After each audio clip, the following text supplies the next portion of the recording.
I thought it was very inspiring. So may we all be inspired.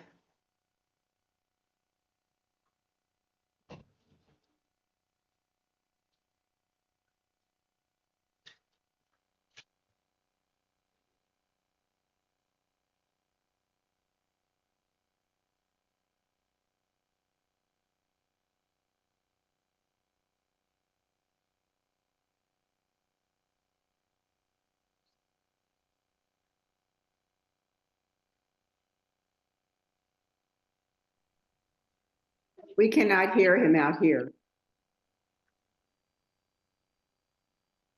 Okay, well, I'm going to start it over.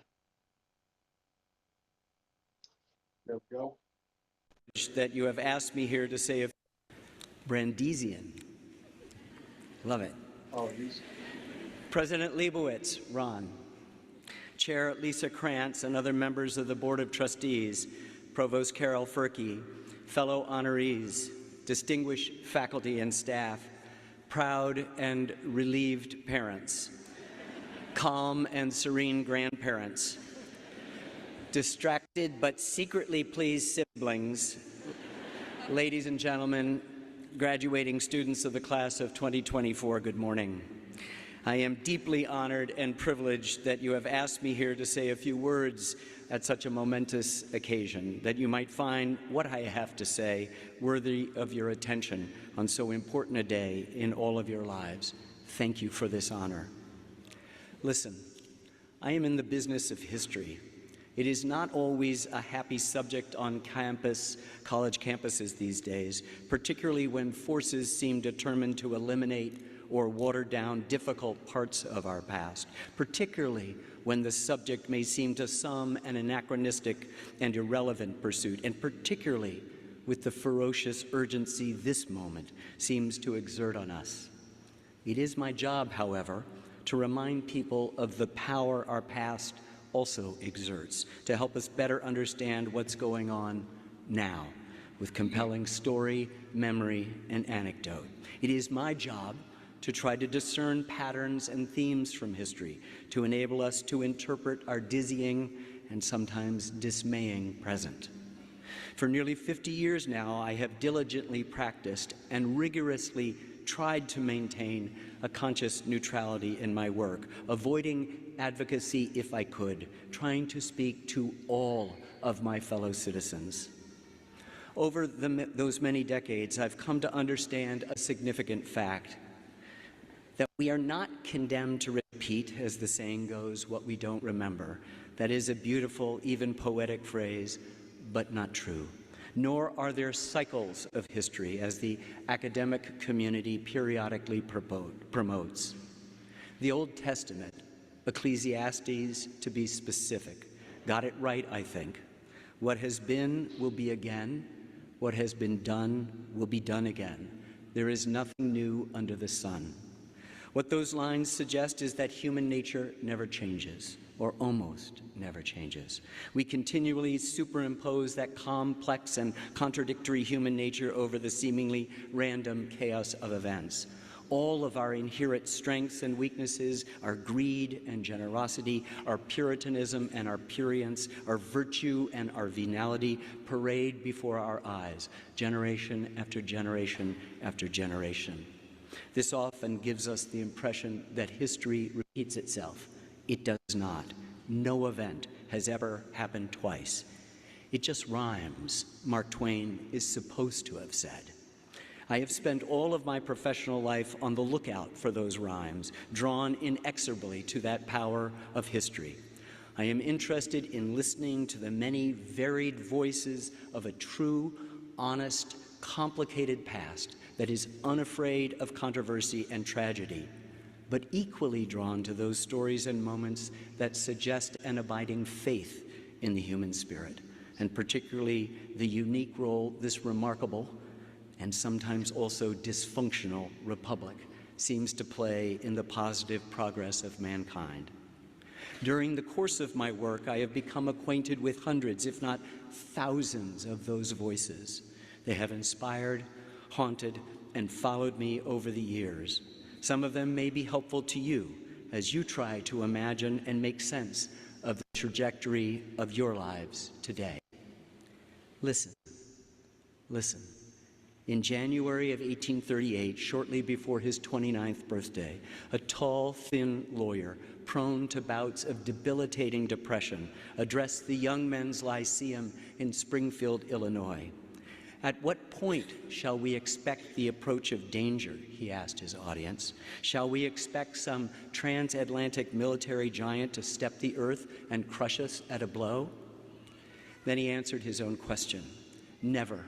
All the armies of Europe, Asia, and Africa could not by force take a drink from the Ohio River or make a track on the Blue Ridge in a trial of 1,000 years.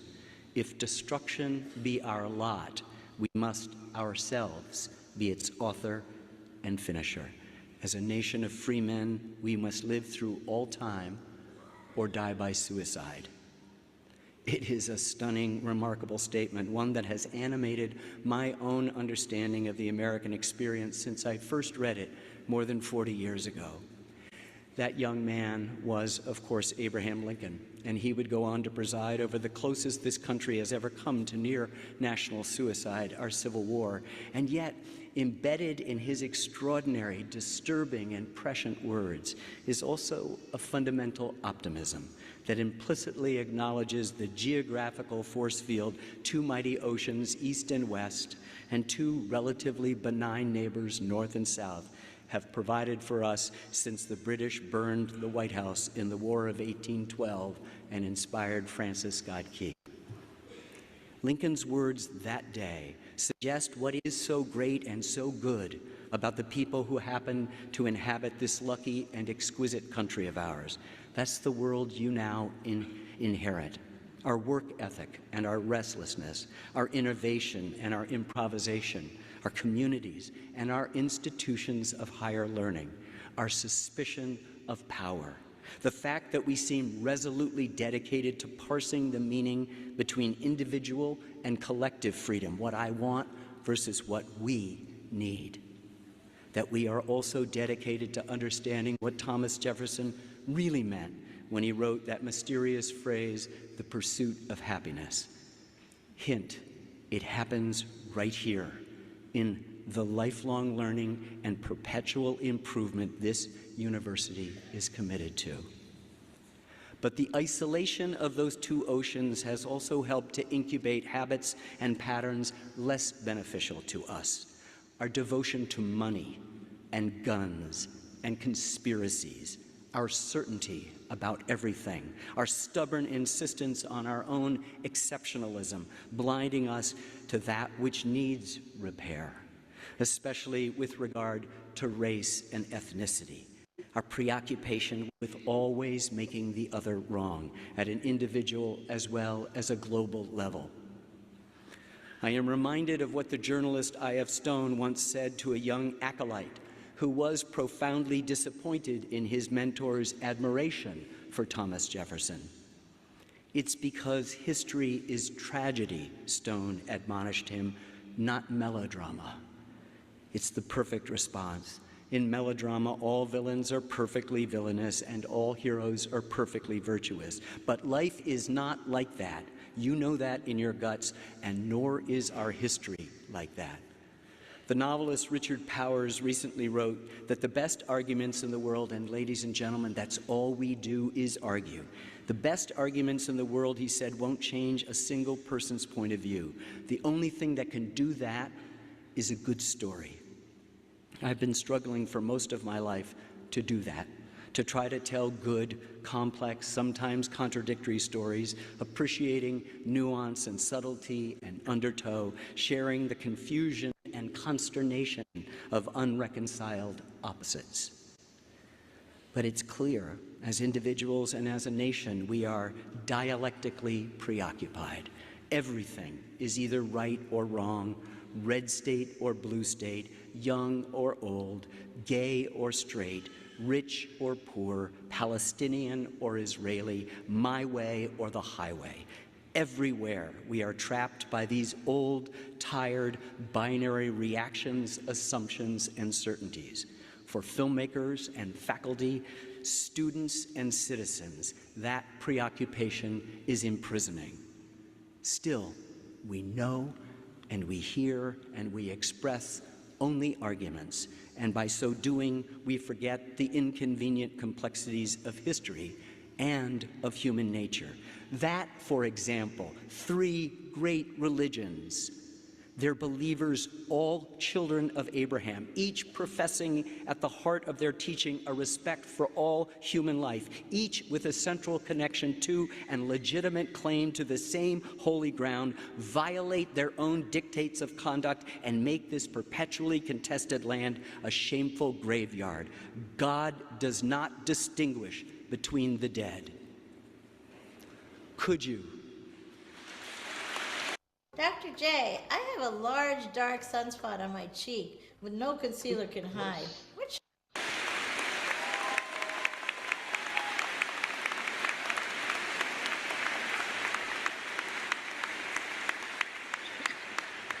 Could you?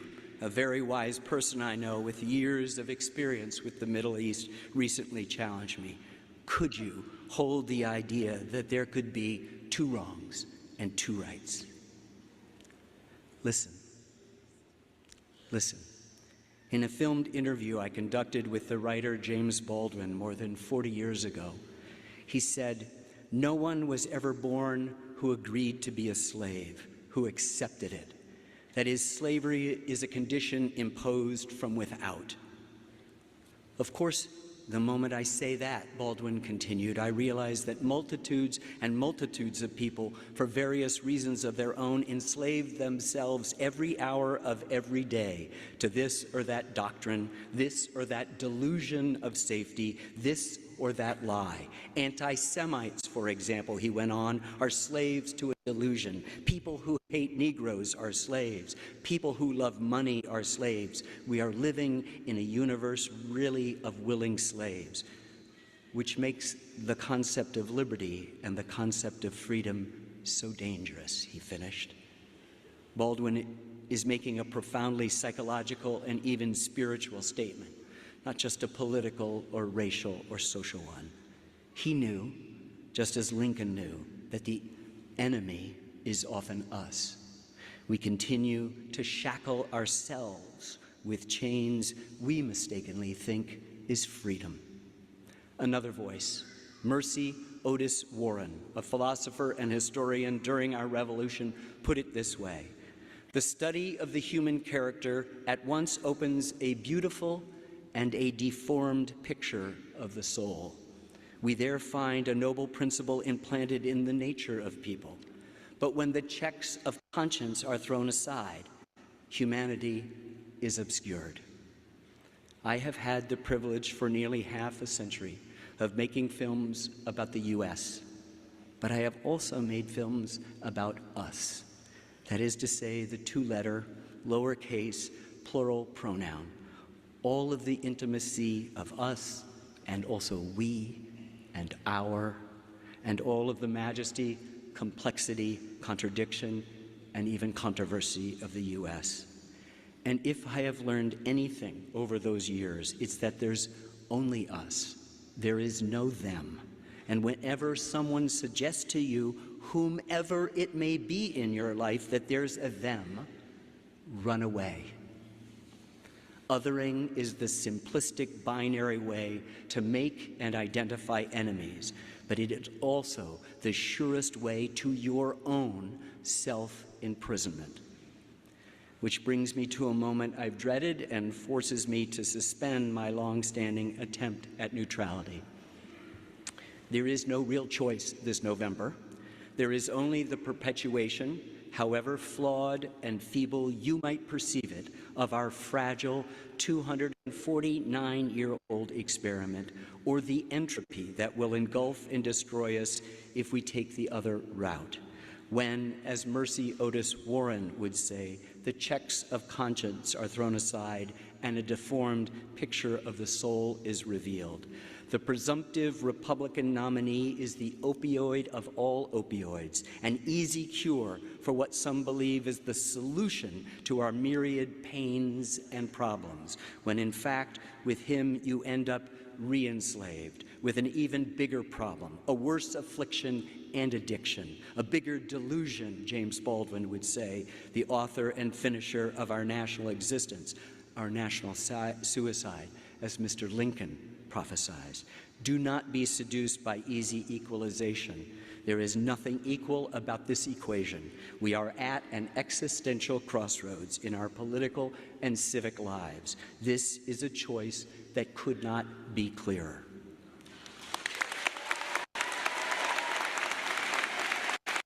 Five words you pronounce wrong 2 years before your brain starts shutting down.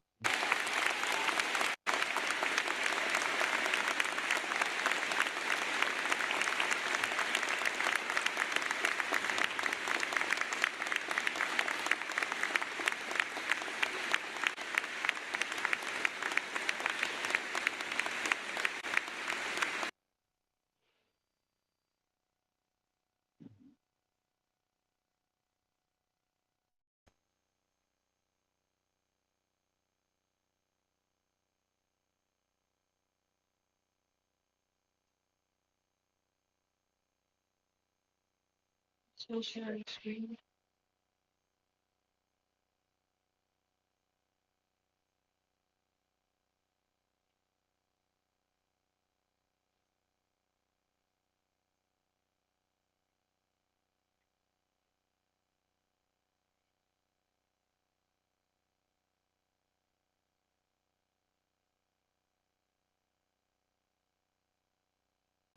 Without a country, a dying language, in a world more interested in the extermination or isolation of its long-suffering speakers. Singer, writing in the pages of the Jewish Daily Forward, helped to keep Yiddish alive. Now our own wonderfully mongrel American language is punctuated with dozens of Yiddish words and phrases, parables and wise sayings. And so many of those words are perfect automatopoeias of disgust and despair, hubris and humor. If you've ever met a schmuck, you know what I'm talking about. Toward the end of his long and prolific life, Singer expressed wonder at why so many of his books, written in this obscure and some said useless language, would be so widely translated, something like 56 countries all around the world. Why, he would wonder with his characteristic playfulness, why would the Japanese care about his simple stories of life in the shtetls of Eastern Europe 1,000 years ago? Unless, Singer paused, twinkle in his eye, unless the stories spoke of the kinship of the soul. I think what Singer was talking about was that indefinable something that connects all of us together, that which we all share as part of organic life on this planet, the kinship of the soul. I love that. Okay, let me speak directly to the graduating class. Watch out, here comes the advice. Listen, be curious, not cool. Insecurity makes liars of us all. Remember, none of us get out of here alive. The inevitable vicissitudes of life, no matter how well gated our communities, will visit us all. Grief is a part of life, and if you explore its painful precincts, it will make you stronger. Do good things. Help others. Leadership is humility and generosity squared. Remember, the opposite of faith is not doubt. Doubt is central to faith. The opposite of faith is certainty. The kinship of the soul begins with your own, at times, withering self-examination. Try to change that unchangeable human nature of Ecclesiastes, but start with you. Nothing so needs reforming, Mark Twain once chided us, as other people's habits. Don't confuse success with excellence. Do not descend too deeply into specialism. Educate all of your parts. You will be healthier. Do not get stuck in one place. Travel is fatal to prejudice, Twain also said. Be in nature, which is always perfect, and where nothing is binary. Its sheer majesty may remind you of your own atomic insignificance, as one observer put it, but in the inscrutable and paradoxical ways of wild places, you will feel larger, inspirited, just as the egotist in our midst is diminished by his or her self-regard. At some point, make babies. One of the greatest things that will happen to you, I mean it, one of the greatest things that will happen to you is that you will have to worry, I mean really worry, about someone other than yourself. It is liberating and exhilarating, I promise. Ask your parents. Choose honor over hypocrisy, virtue over vulgarity, discipline over dissipation, character over cleverness, sacrifice over self-indulgence. Do not lose your enthusiasm. In its Greek etymology, the word enthusiasm means simply God in us. Serve your country. Insist that we fight the right wars. Denounce oppression everywhere.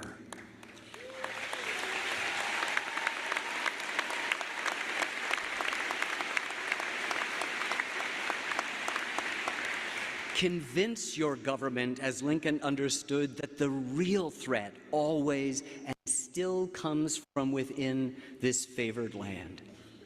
Insist that we support science and the arts, especially the arts.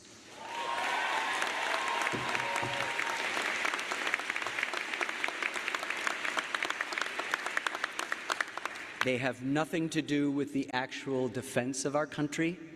They just make our country worth defending.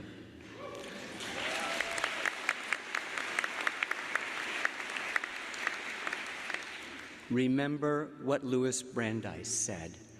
The most important political office is that of the private citizen. Vote. You indelibly, please. Vote. You indelibly underscore your citizenship and, most important, our kinship with each other when you do. Good luck and Godspeed.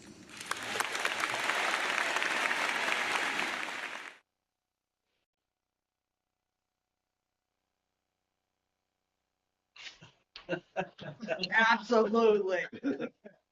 Real problem. That was delicious. Okay.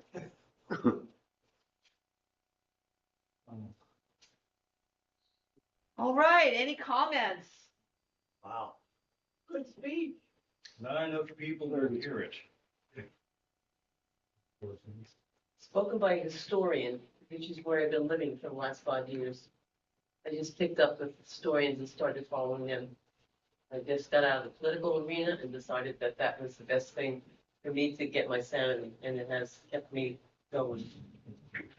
So, as another historian and as a fan of all what he's done, I think he says it all. It's amazing is it was 2004 that he said he had this speech. It's relevant today.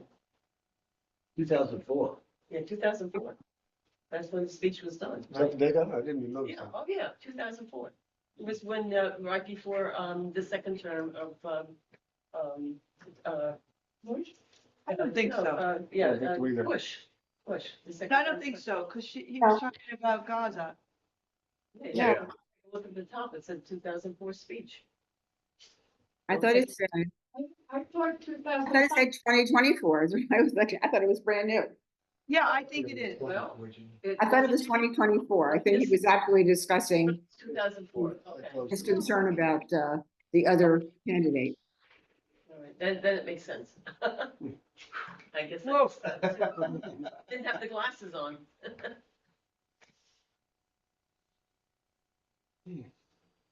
Well, I thought it was a spectacular speech, just beautifully crafted and hit every point.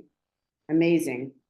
And the idea of telling a good story is the only way to change people's minds. So that's sounds like some sort of a plan. We have a little bit of time to get people to tell their stories and tell ours. I just, it's amazing. It's amazing.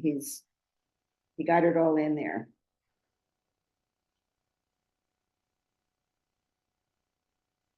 I was struck by the reference to the arts and funding the arts.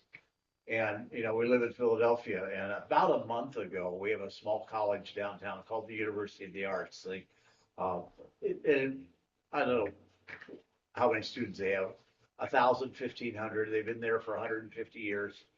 So happens that our local church is getting a new music director, and he's faculty there. Well, a month ago on a Tuesday, they announced that they were closing on Friday. Oh, No warning. Absolutely not. It's located in Center City. It's a block from where the orchestra hall is. It's on the Avenue of the Arts. And it's really a major wound. You know, in an area of several million people, it's this little institution.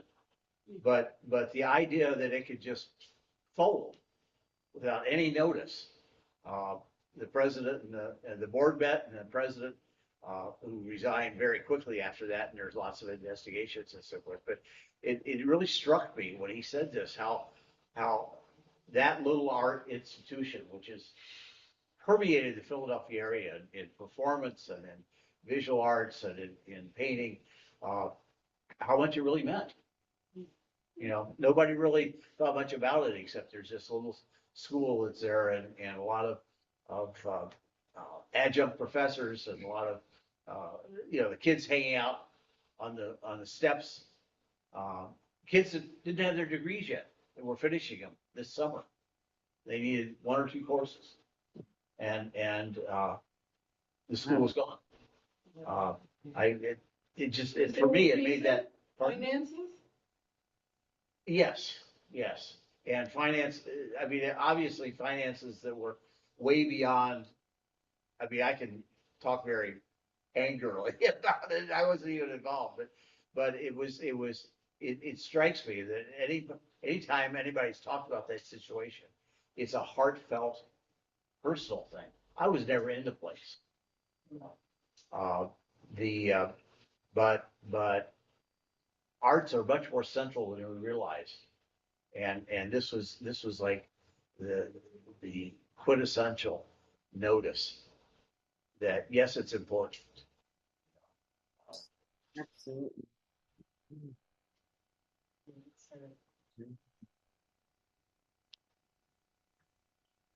Well, when you take the arts away and you begin to diminish the arts in schools, it's a breeding ground for other uncreative thinking. And that's really a problem. It is kind of interesting how he really pushed forward this idea that binaries are not, they don't work. One of the things I was fortunate in seminary to meet somebody who was talking about binaries, and Stark King was all about complexities, you know, the idea that there's lots of different ways things can go. At any rate, this person was being very deliberate about changing their language. Instead of saying but, they would stop themselves and they would say and.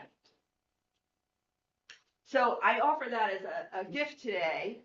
Just watch your language and see, you know, how you use the word but and whether you can replace it. Because basically my understanding of English is that if you say something and then you say but, it means that that first part actually isn't true, right? You've said it, but you're taking it back. And how different it is when you say you said it and you're adding something to it. It really does destroy the binary in this very interesting way. And you get a little more, it is amazing how it changes the sentence and the meaning. Same thing with the word however. When you start saying something and say however. That's, you're negating You that just- first part. You just kind of disrupt the thought. And whenever somebody says that, I immediately just get, to the point where I can't understand what they're really saying because they put that Because slice in there. Because you're taking that out. And we tend to do that. We're creating binaries like all over the place. It's this or it's that. But it could be that it is this and it's that, which is really basically what it is. And I thought this comment about saying history does not repeat itself. That was something that I had to think about that I had never really thought about in that way. Yeah, because we can get these sound bites over and over again, and you start believing and not thinking about what he's really talking about. Now I have to dig into that a little bit more. Yeah, very good. He said history doesn't repeat itself, and as Mark Twain says, it just rhymes. Yeah. Yeah, it's fine. Good old Mark Twain, huh? Well, Steve, what were you gonna say? That's what I was going to comment about, the fact that he said to the history, the history rhyming instead of repeating itself. Yeah, it's just, those are elements you find in other parts of history that you find echoing further down the line.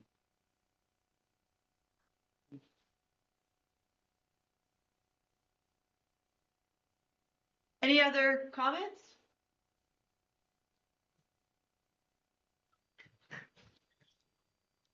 Only the one thing that he kept on coming back to, which the kinship of the soul, and that there is only us. I think that's a good thing to keep in mind when you are speaking with people. It's only us, and there is a kinship. And when you speak with somebody, you tell them your story, and you tell them, and they tell yours, you get to realize that it's just us. It's just people, and we have to try to get beyond whatever else is going on and try to just be us with other people. Well, Because another- the thing I think about our fellowship, and I've always said it, I never thought it was as important, whatever service we have, whatever sermons we had, whoever liked it, it didn't. I says, yeah, but we're selling us. We're the important part. People come in and they feel comfortable. They feel like they want to be a part of us. That's what's important about our fellowship. And that's why I've always stayed, because I think we're the it. That's what I've always thought, and that's why I've been here so long. One thing he did say over and over, Listen, you know, listen. I guess right. yeah, that was it. He All kept right. coming back to that. On that note, let's just try something. Listen. Listen. Funny, sing it. Listen. Listen. It's only us. It's only us. It's only us. Listen. Listen. Listen. It's only us. Listen. It's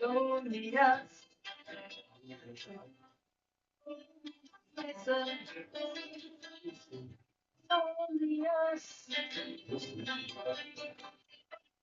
Listen. It's only us. Listen. It's only us.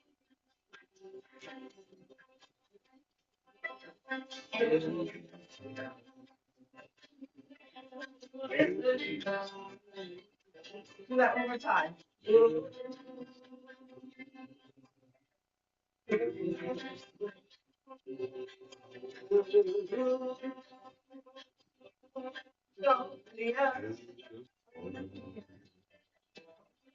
Listen, it's only us. Listen now. So yes.